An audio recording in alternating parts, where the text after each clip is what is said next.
സജീവ് എന്തായിട്ട് താങ്കൾ ഒരു ഗൂഢാലോചനയ്ക്കുള്ള തെളിവെന്ന മട്ടിൽ മറ്റൊരു ചാനൽ പറയുന്നത് കേട്ടു. താങ്കൾ ചർച്ചകൾ പങ്കെടുക്കാതിരിക്കാൻ കേരള പോലീസ് പണം വാഗ്ദാനം ചെയ്യുന്നു. ഒരു ആവശ്യത്തിൽ പറഞ്ഞാണോ, അതിന്റെ പ്രത്യേകത മനസ്സിലാക്കാതെ പറഞ്ഞാണോ, അതോ അങ്ങനെ ഉണ്ടായോ സജി?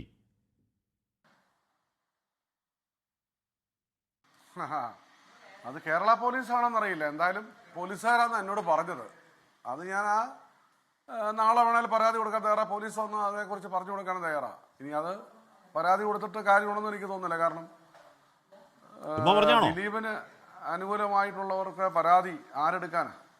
പറഞ്ഞല്ല. എന്തിനാ ചുമ്മാ പറയുന്നത്? ഞാനൊന്നും ചുമ്മാതെ പറയാറില്ല. അല്ല, ചർച്ചയിൽ പങ്കെടുക്കാതിരിക്കാൻ കേരള പോലീസ് 5 ലക്ഷം രൂപ വാഗ്ദാനം ചെയ്തു. താങ്കളെ പോലെ കോടീശ്വരൻ 5 ലക്ഷം രൂപ എന്ത് കാര്യം സജി? അത് അങ്ങനെയൊക്കെ ആയാലും വാഗ്ദാനം ചെയ്തു. താങ്കൾക്കൊക്കെ വിലയിടണമെങ്കിൽ ചുരുങ്ങിയത് 1 കോടി വിലയിടില്ലേ? അത് കേരള പോലീസാണോ ഇനി മറ്റവർ വിട്ടവരാണോന്ന് അറിയാൻ പറ്റില്ലല്ലോ. ഡ്രസ്സിലല്ലല്ലോ വരുന്നത്, അപ്പൊ നമുക്കറിയാൻ പറ്റത്തില്ലല്ലോ. അങ്ങനെ കാര്യങ്ങൾ പറയാനുണ്ട്. അതൊക്കെ പറയാനാണെങ്കിൽ ചാനലിൽ 10 ദിവസം വേണ്ടി വരും. എന്ത് പേരാ പറഞ്ഞേ? അല്ല, അത് ഞാൻ പറഞ്ഞിട്ടുണ്ടല്ലോ, അത് കേട്ടില്ലേ? അവര് പോലീസിൽ നിന്നാണെന്നാ പറഞ്ഞേ. പോലീസിൽ നിന്നാണെന്നാ എന്നോട് പറഞ്ഞ ചേംബറിൽ. എന്തോ ഏത് പേരൊന്നും പറഞ്ഞില്ല? പേരൊക്കെ ഓർമ്മയുണ്ടോ? വന്നവരുടെ പേരോ ഓർമ്മയുണ്ടോ? ഇല്ല, 2018 ദിലീപ് ജയിലിൽ കിടക്കുന്ന സമയത്താണ്. അത് എൻ്റെ ഒരു ബന്ധു, അകന്ന ബന്ധുവായ ഒരു പോലീസ് DYSP മുഖേനയാണ് അവരെൻ്റെ അടുത്ത് വന്നത്. അദ്ദേഹത്തിന് ഇത് അറിയുമെന്ന് അറിയില്ല. എന്നോട് കാണണമെന്ന് പറഞ്ഞു. ഞാൻ ചെന്നു. എൻ്റെ കൂടെ റോയി മാമൻ എന്ന് പറഞ്ഞ ആളുണ്ടായിരുന്നു. ആ ആള് അബാദ് പ്ലാസയുടെ താഴെ ആഷിഫിക്ക് അറിയാലോ, ഒരു ക്ലാസ് ഇട്ട ഒരു റെസ്റ്റോറൻറ്റ്.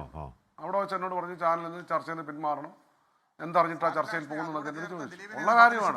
അപ്പോൾ ഞാൻ പറഞ്ഞു, ഇപ്പം എൻ്റെ ബന്ധു കൂടി ഉണ്ടല്ലോ. അല്ല, താങ്കളുടെ ബന്ധു DYSP വിളിച്ചു പറഞ്ഞിട്ട് വരുമ്പോൾ കേരള പോലീസിലെ ആൾക്കാർ തന്നെ ആവില്ലേ സജി? അങ്ങനെ താങ്കളുടെ ബന്ധു DYSP വിളിച്ചു പറഞ്ഞു വരുമ്പോൾ അദ്ദേഹത്തിന് അറിയാത്ത പോലീസുകാരുണ്ടാവും. സ്വാഭാവികമായിട്ടും. ആ പേര് പറയൂ, ആരാണ്?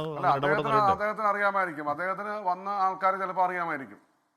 അപ്പോൾ അദ്ദേഹത്തിന് ഈ പൈസ ഓഫർ ചെയ്ത കാര്യമോ, എന്നോട് തിരിച്ച് പൈസ 3 കോടി രൂപ ഈ പറഞ്ഞിരിക്കുന്ന കാവ്യ മാധവൻ നിന്ന് വാങ്ങിച്ചു കൊടുക്കേണ്ട കാര്യം, അതേക്കുറിച്ച് പരാമർശം ഉണ്ടെന്നില്ല. അദ്ദേഹം ഒരു നല്ല ഓഫീസറാണെന്നാണ് ഇതുവരെയുള്ള എൻ്റെ അകന്ന ബന്ധുവാണ്.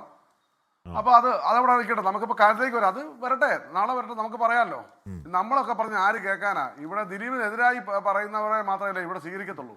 ഇവിടെ ഒരു പ്രശ്നം, ഇവിടെ ഒരു വക്കീൽ അദ്ദേഹം പറയുകയാണ്, കോടതിയിൽ തെളിവുകൾ ഉണ്ടായിട്ട് എന്താണ് ശിക്ഷിക്കാനെന്ന് അറിയില്ലെന്ന്. ഇദ്ദേഹത്തോട് ഒരൊറ്റ ചോദ്യം, കോടതിയിൽ കൊടുത്ത തെളിവ് താങ്കൾ കണ്ടിരുന്നു? ഞാൻ കണ്ടിട്ടില്ല.